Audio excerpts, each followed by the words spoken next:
I'm Grey Pilgrim. Normally I do gun book videos, but this is going to be a little bit different, and my presentation is going to be a little bit different. A good friend asked me, well, he commented on some of the videos I had done about my antiquarian books. Well, I thought about that, and I thought, that's a good idea. I'll do another video on that. But this is not quite like that one, because this is on a specific issue, and it's kind of an obscure one. Now, first of all, let me explain something. I'm not Christian, but I'm something of a student, you might say, of theology. Whether it be Hindu, Buddhist, Islam, Christianity, Judaism, etc. I happen to be pagan, but that's just my own weirdness. But that's neither here nor there. I live in a Judeo-Christian culture, and it behooves us all to know a little bit more about it. So, with that in mind, I'd like to show you some interesting books. This is all on that theme. So I'm going to lift this up because, well, what I'm going to show you is better shown this way. Ooh, let me show you something really big. This, you're looking at a Hebrew to Latin, what do they call them? Concordance, that's the word I was looking for. And this was printed in, let's see, it says tome, nope, that's not the front page. I missed the front page. There's the front page. In 1748. And it's in Latin, and it's in the speech of the Chaldee, that means Hebrew, the books of Esdras, Daniel, and the prophets inferior. That means the smaller prophet books of the Old Testament. And what this is, now by the way, being in Hebrew, it goes from, they write from right to left. So that means it starts at the back of what we would consider the back of the book and goes forward. This is volume 3. I have volume 2 and volume 3. I was only going to lug one of these in here.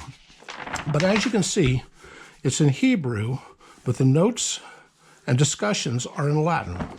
So that, this is the verse, and then this is the verse in Hebrew. And this is, okay, yeah, it's just in two columns. Okay, so here's a verse in Hebrew and in Latin. So this is probably from the St. Jerome Latin, or it could be directly from a Hebrew Bible. I'm not sure. But it's just something I picked up at one point. An interesting old book. Well, let's go back down here.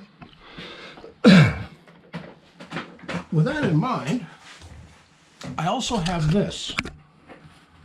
This is a Latin book, and it's the prophets Isaiah, Jeremiah, Baruch, Ezekiel, Daniel, and the prophets minor.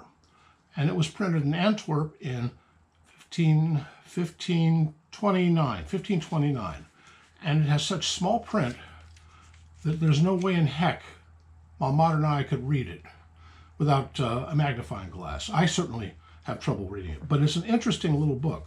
Originally, when it was published, it had clasps that held it together. The clasps are long gone. They broke off here. And the spine, the title is gone, but there it is. This is just an interesting early section of the Bible. And this, again, would be probably St. Jerome's Vulgate. St. Jerome, in case you're interested, was a Catholic saint who translated the Greek Septuagint into Latin to make what we call the Vulgate. From that, Wycliffe, Tyndale, and others, back to the King James, ended up doing an English version of it. And that's what the King James Version is an English translation of St. Jerome's translation of the Septuagint, which was the Greek translation that was done in Alexandria of the earlier works of the Hebrews plus the works of the New Testament. Anyway, just an interesting discussion on that. This is another old book. This is called Origins Ecclesiastici, or the Antiquities of the Christian Church, Volume 1 in 2 books. I only have Volume 1. And this was published in 1710 by a Joseph Bingham, and it's a discussion of the Church of England. Well, it's of the church in England that became the Church of England. And it's an interesting book on that. And this is also an interesting one. This is a History of the Reformation, published in 1751, 1741, excuse me.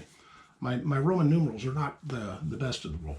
A History of the Reformation and of the Reformed Church in France, from the first beginnings of the Reformation to the repeal of the Edict of Nantes, with an account of the late persecution of the French Protestants under Louis XIV, extracted out of the best authorities, a work never before published by Stephen Abel Laval of the Ministry of the United Chapels of Gaelic Street, the United Chapel at Caffey Street and Berwick Street. So this is, and it's published in London by Woodhall for the authors in 1741, got it. And it's just an interesting book on the Reformation, as seen from an 18th century perspective. So that's kind of an interesting one. I think this might have been rebound because this is a modern tag, and the binding looks very, very new. But this looks like it's been redone. But I think that the spine is new. Well, new to it. This was probably done in the early parts of the 20th century. And this is the last one I'm going to show.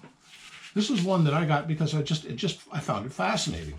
This is published in, what would that be, 1672. And this Funeribus Romanum Liber Quarto, so it's the 4th book, and appendices of the Funus Parasitium of Niccoli Regalati.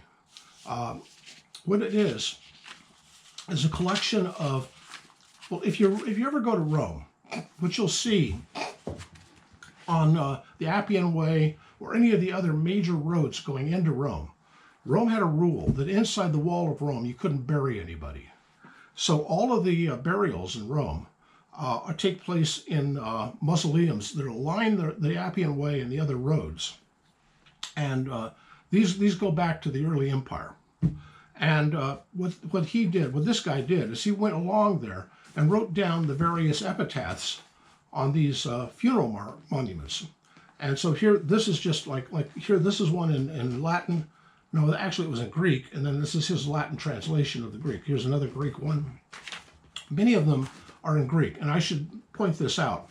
The upper crust of Rome, they all spoke Greek.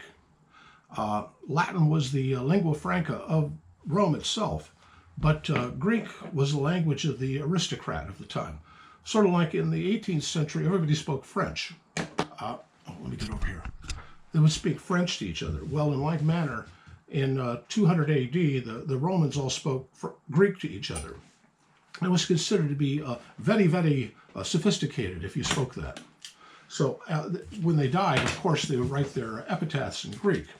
That is, all of the upper crust ones. Some of them were blue-collar types, like bakers or butchers or the like. They made off very well in life because they had these palatial-looking mausoleums that were put up for them. And this discusses that as well. It's just an interesting book. This was rebound. No, it's a 17th century book. Of course it's been rebound. But it's a very nice period binding that I have on it. I just like it. Anyway, I just thought, just sort of a sample of the weirdness that I collect. I collect all sorts of weirdness, and this is just one of the weirdnesses that I have. I have many quaint and curious volumes of forgotten lore. Let's put it that way. Anyway, if interested, let me know. Like, share, subscribe, all of that good stuff. And Garrett, does that satisfy your curiosity?